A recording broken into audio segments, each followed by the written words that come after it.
Hello everybody and welcome back to another Oscar prediction video where today I will be taking a look at the category of Best International Film.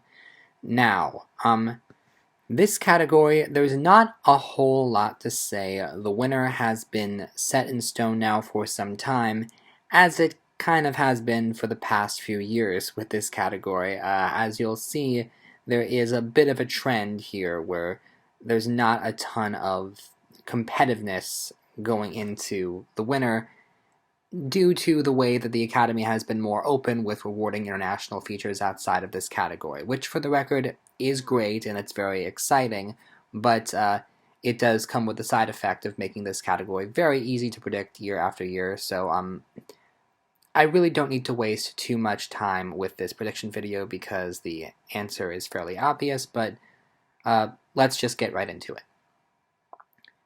Fifth most likely to win is Il Capitano.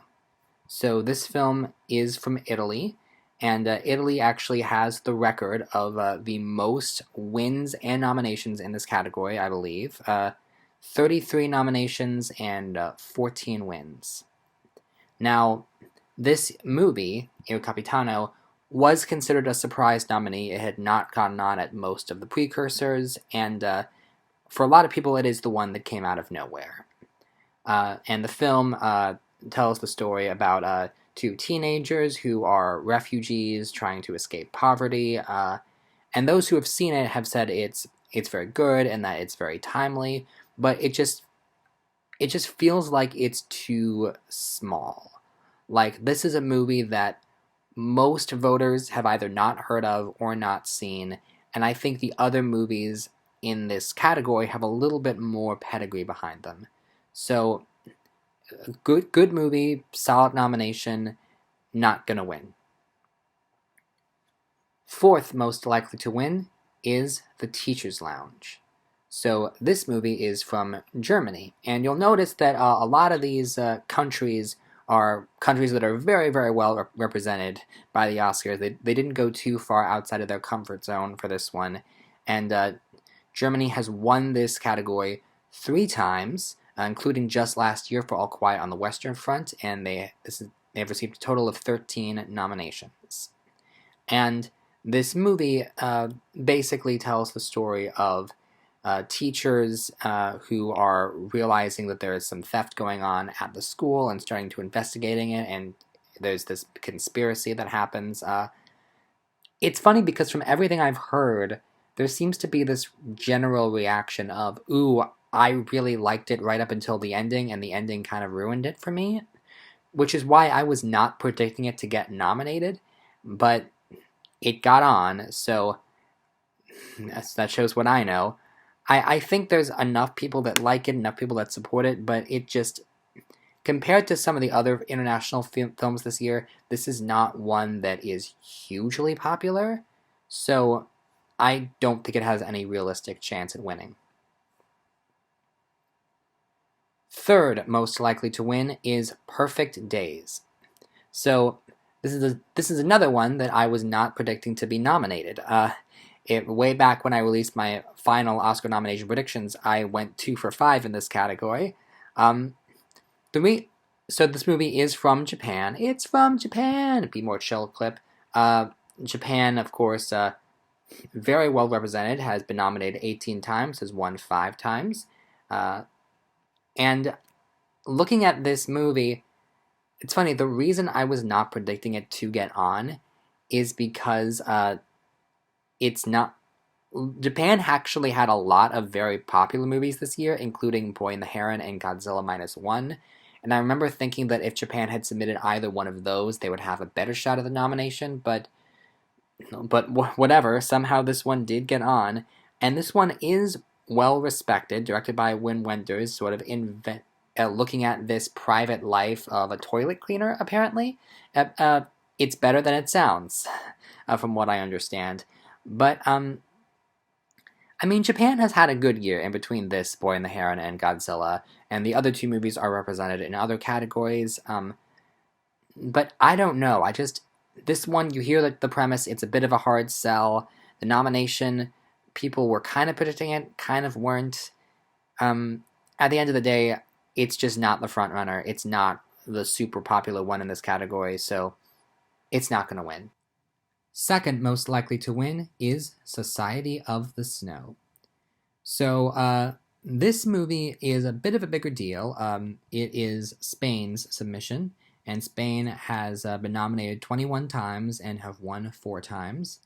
And this movie is actually nominated for an additional Oscar, nominated for Best Makeup and Hairstyling. And there was some talk early on that it could pull an All Quiet and get in at a bunch of categories, and ultimately it just got 2. But the movie is a Netflix release, and it has been decently popular for an international film.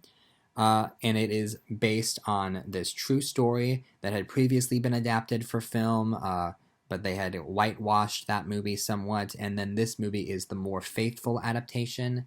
And so a lot of people are really liking this movie. It is good, and I think in a different year this would be solidly in the conversation to win.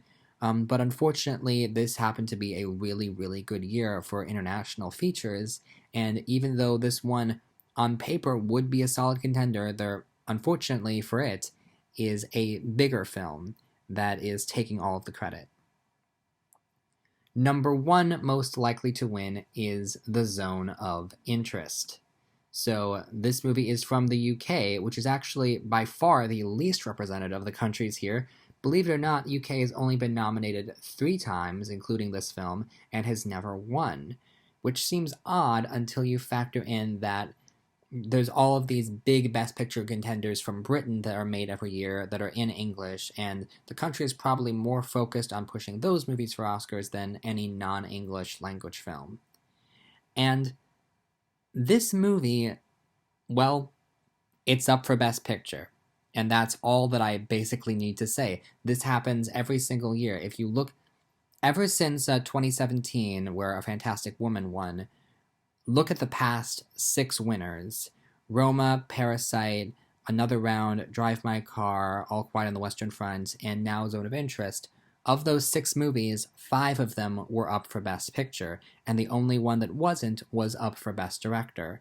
So it has been a very long time since we have had any sort of suspense about what is going to win this category.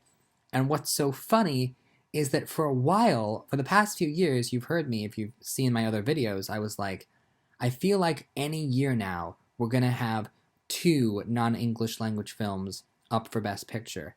And this year, we do. We have Zone of Interest and Anatomy of a Fall. And if you want to consider Past Lives, that's technically 3. However, Anatomy of a Fall was not France's submission for international feature. They chose Taste of Things instead, and that movie did not get nominated. So we almost had a year where there are 2 movies competing in Best Picture and Best International Feature, and I actually feel fairly confident that if Anatomy of a Fall were here, it would be winning. But Zone of Interest is here and Anatomy is not here, and I do wonder how close it's going to be, because I think Society of the Snow is well liked enough that it's going to place a solid number 2, and Zone of Interest, I feel fairly confident that if it were against Anatomy of a Fall, it would lose, because Zone is a very experimental film. It's not the sort of thing that everybody is going to be able to get on board with, but the fact that it's up for Best Picture means I kind of have to predict it to win this category. If you want to be bold enough to predict something that's not a Best Picture nominee to beat a Best Picture nominee, be my guest, but I don't think that's going to happen.